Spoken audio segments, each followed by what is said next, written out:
A story so extraordinary, it stunned the world when we first brought it to you in 2006.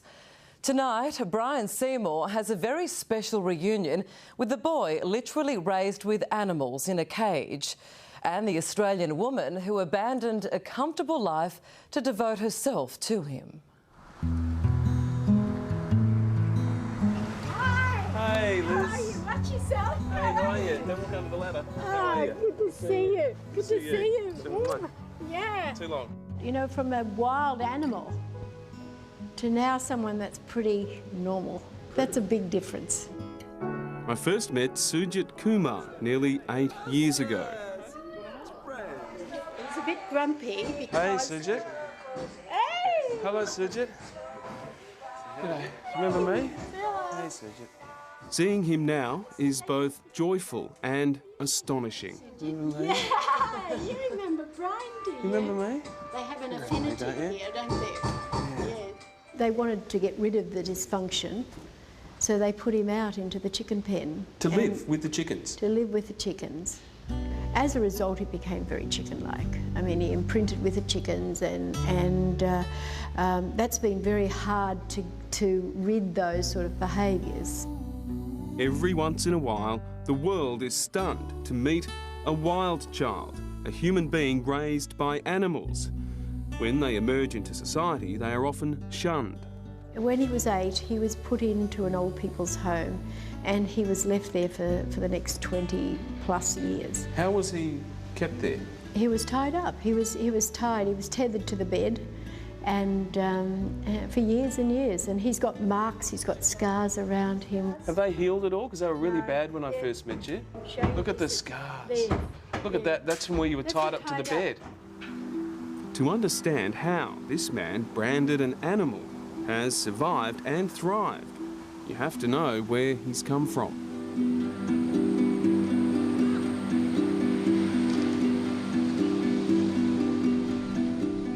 Life for Fiji's 850,000 people is basic and poor.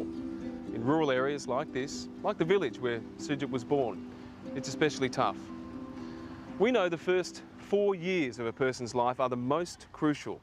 It's when our brains are permanently hardwired to carry us through the rest of our lives. Try then to imagine your child going through this. Born in a poor and remote village, it's said Sujit's family were immediately suspicious of him.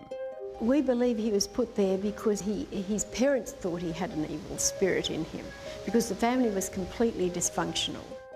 As a toddler, he was left all day and night with chickens in a pen, learning their behaviour, their mannerisms, and becoming known as the chicken boy.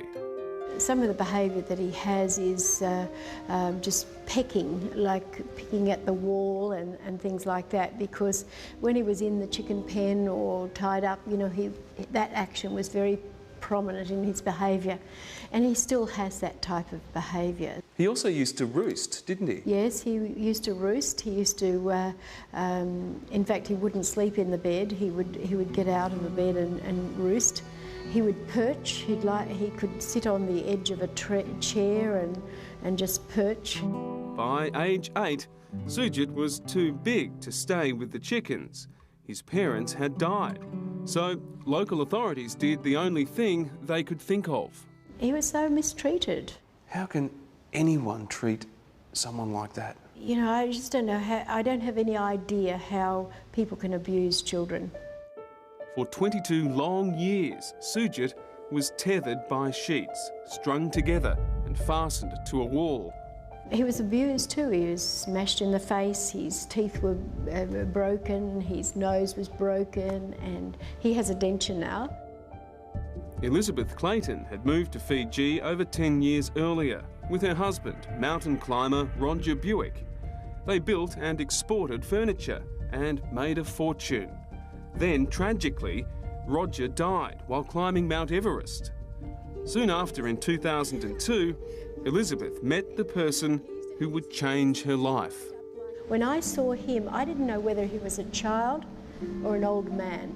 He was decrepit looking. He had swollen fingers, he had sores all over his face, he had long whiskers, and people thought he was wild. And they used to fear me going in to touch him because they felt he was so wild. Why weren't you afraid? Look, because I saw a glimmer of something in his eyes. I saw some normal behaviour, and I figured that there was someone in there. And how right you were. Yeah, how right I was, you know. Since then, Elizabeth has taken Sujit around the world for expert advice and medical tests, along with constant therapy. At the same time, she opened Fiji's first private orphanage, the Happy Home. Get ready, go! Come on, come on!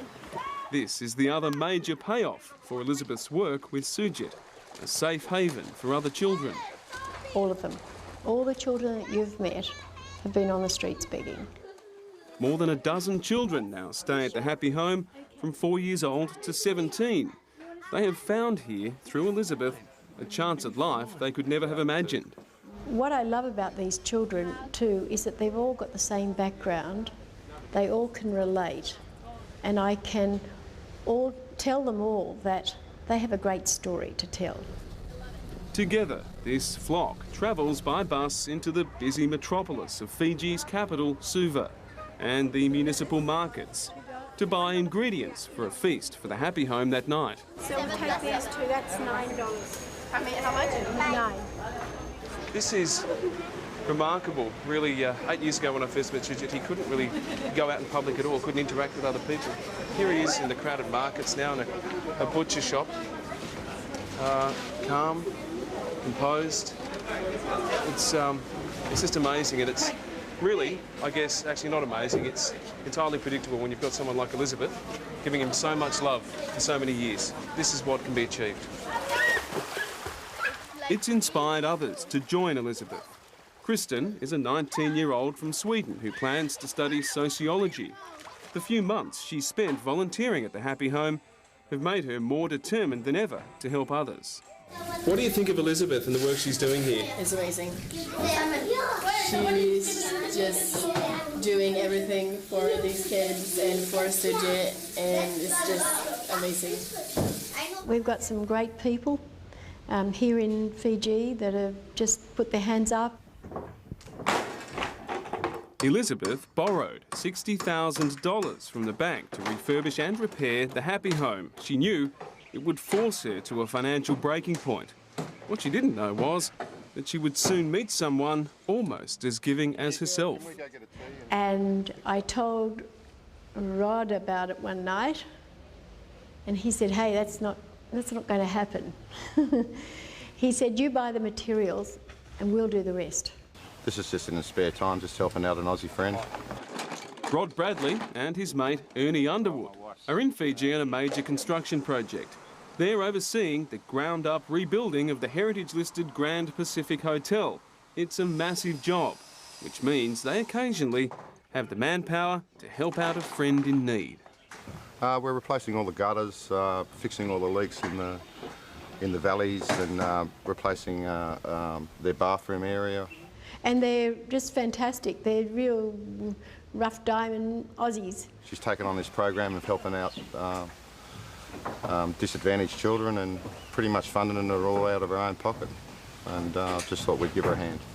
Do you get embarrassed when people say, Elizabeth, we think you're amazing, you're a miracle worker? Yeah, I do a bit. I think you're amazing, I think you're a miracle worker. This evening is a celebration and a goodbye. Kristen has to move on, but plans to return to study at the university and to see the children who have taken her to their heart. As volunteers come and go, the need for donations to keep the Happy Home thriving grows ever more urgent. You know, I can take him out anywhere, I can do anything with him, and he's just like a normal kid to me. I call him my boy, you know, so, you know, he'll always be my boy. A truly incredible story. And for more, reporter Brian Seymour joins me now. Brian, was there one particular aspect of Sujit's behaviour that's marked a real progress since the last time you saw him? Look, yes, there was. The biggest thing was just how comfortable he is around other people now. When I first met him, he was still very much a wild child. He would lash out, he would pull hair, he would grab clothing, not to be intentionally violent, but because he just hasn't learnt the social graces that you and I and everyone else takes for granted. And what about his communication skills? Oh, vastly improved. He can now show us a picture if he's hungry. He shows a picture of food. If he wants to go to the toilet, he shows the toilet. He also takes in so much. They say that 90% of communication is non-verbal. You really understand how true that is with someone like Sujit. You can be talking with him. Again, this is an improvement. When I first met him, none of this was happening. You can be talking with him now, and I can mention Elizabeth or one of his carers. He'll look to them. He looks back at you. He follows the conversation. He understands what you're talking about, even if he doesn't react in a way that you or I would expect him to, or someone who hasn't been through what he's been through. Well, after observing everything that you have, what's your feeling about his future prospects? Improving always and continually. Because of the work Elizabeth is doing and her team, he gets daily physical therapy.